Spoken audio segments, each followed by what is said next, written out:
Hello and welcome back to another YouTube video. Today I'm going to be covering the full patch 13.8 preview, so if you enjoy the content, like and subscribe, and let's get into it. To begin with, Alistar is receiving another buff.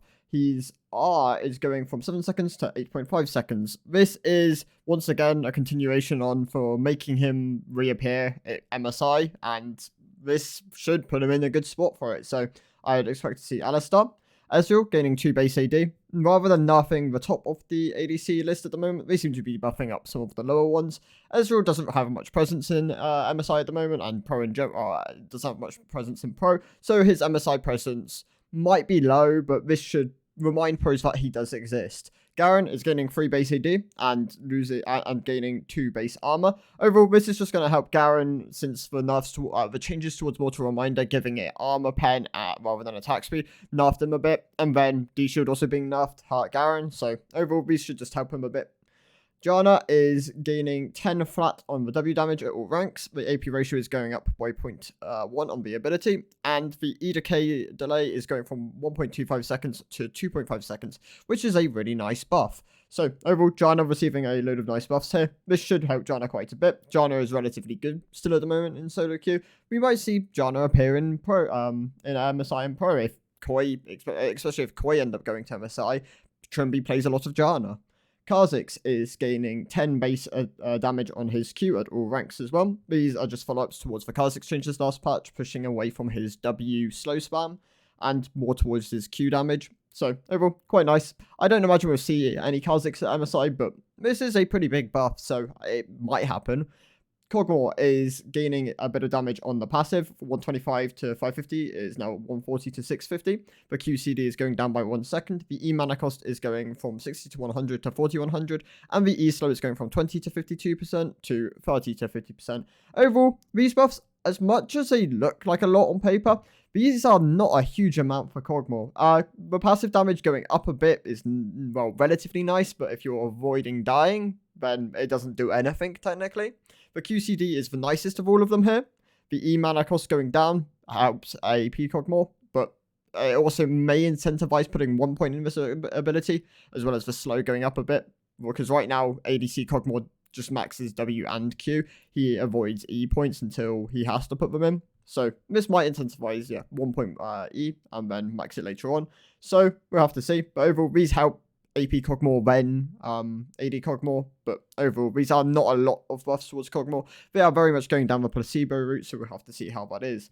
Leona is gaining some bonus armor and magic resist on her W, 10 flat at all ranks, and the damage is also going up by 10 flat at all ranks. So overall, pretty nice towards Leona. Leona's in a relatively good spot at the moment. She is starting to make a bit of a comeback in Pro, and this would definitely incentivize players picking her. So we will see Leona definitely. Lillia is now having her monster cap damage pushed from 50 to 150 to 70 to 150. Bit of a buff early game. Monster healing is going from 24 to 75 plus 5.4% AP to 39 to 54 plus 15% AP. So being pushed a lot more towards the AP ratio. And the same goes for the healing.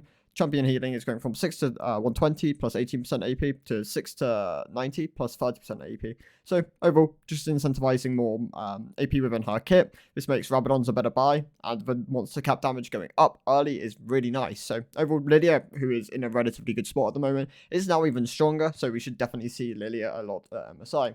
Nidalee is gaining 4 base armor and 0.3 armor growth. Overall, just going to make her better at dealing with the AD matchups in the jungle. 5 armor growth is a relatively decent amount. So overall, just helps Nidalee a bit. We might see some more Bruiser AP builds from Nidalee, but as the Bruiser AP itemization is kind of weak at the moment, it will most likely just be either Night Harvester or Protobout into a maybe full AP kind of variation. So yeah, we might see some Nidalee, but I don't imagine this will be enough. Placebo, so maybe people will just start picking her because suddenly 4 base armor makes her that much better.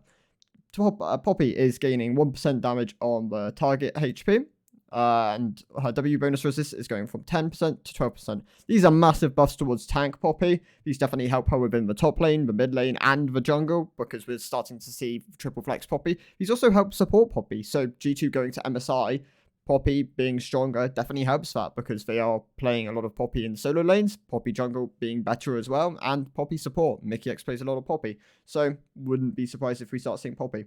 Zoe has been pulled from the patch. Zoe's in a relatively good spot at the moment anyway, so I'm kind of surprised she was in here to begin with. They're taking her out to do some more work with Zoe. So Asol is the first nerf. His HP growth is going from 95 to 90, and his armor growth is going from 4.3 to 4, which does basically nothing. It nerfs him in low elo where he is already incredibly strong. This doesn't address his problems. This just makes him weaker in higher elo as well. And in general, Asol's just going to continue to be a low elo stomper and then fall off massively as you go up the ranks.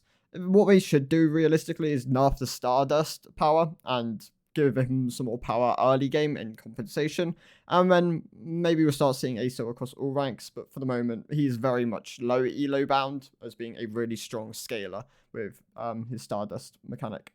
Jarvan is losing 0.4 AD growth. His Q damage is losing 10 at all ranks. This is relatively big towards J4. J4 losing AD growth and flat damage on his first max ability just hurts the champion a decent amount in general. I don't suddenly think this will take him out of the meta. J4 is quite comfortably, by far and away, the best jungler at the moment, so this should just put him towards the middle, higher end of the middle pack. Kayn is the cooldown on E Shadow Kayn is now going up by 1 second, and the E bonus movement speed is going down by 10%. Overall, this is just going to hurt his mobility around the map. Shadow Kayn is still really good at the moment. Kayn in general is just relatively strong. Both forms work quite well. Eclipse being the spot it's in helps both, and Prowlers works quite nicely with blue. Malphite is losing a lot of damage towards the later ranks on his W. 30 to 90 becomes 30 to 70, and the armor ratio is going from 20% to 50%. This one is a slight run back of the buffs. This one is just a straight up nerf towards the first auto attack. Overall, this just hurts W max Malphite. I reckon it'll still be the strongest way to go for Malphite.